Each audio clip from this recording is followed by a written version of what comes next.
కారం చెడులో కలదకపల్లె పల్లె పేరురా మాదిగపల్లె. మాదిగపల్లె పేరు వింటరా ఊరు దొరలకే ఉత్సపడుతుంది. ఉన్న బట్టలను తెల్లగుతుక్కొని మల్లె పువ్వోలే పల్లెలుంటారు. అరైతొరయ్యని ఎవడన్నంటే మాట సక్కగా రాని అంటారు. ఎవడబ్బ సొమ్ము మేం తింటలేమురా మా సొమ్మే మా ఇష్టం అంటారు. దళిత పులులమ్మ కారం చెడుబు సాముల పైన కలబడి నిలబడి పోరు చేసిన దళిత పులులమ్మ.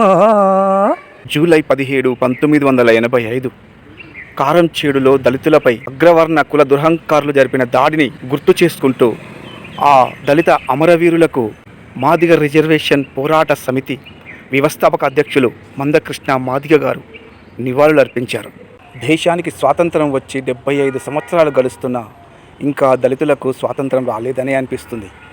కడప జిల్లా ఒంటిమిట్ట మండలం పెన్నపేరూరు గ్రామానికి చెందిన కదిరి ప్రసాద్ అనే ఒక దళితుడు ఇంటి అరుగు మీద కూర్చున్న సందర్భాన్ని ఓర్చుకోలేక అగ్రవర్ణ కుల దురహంకారులు కొట్టి దుర్భాషలాడి సలసల మరిగే నూనెను పైన వేసి గాయపరచడాన్ని ఖండిస్తూ బాధితునికి అండగా నిలిచి పోరాడతామని మందకృష్ణ మాదిగ గారు హామీ ఇచ్చారు. నోరు లేని మూగ జీవాలకు చిన్న గాయమైతేనే విలవిలలాడిపోతామే, అలాంటిది చిన్న కులమనే కారణంతో తోటి మనిషిపై ఇంత అమానుషమైన దాడుల. వెంటనే గ్రామాలలో మానవ సంబంధాలను పెంపొందించే కార్యక్రమాలను చేపట్టాలి. ప్రజలారా, పాలకులారా, నాయకులారా స్పందించండి.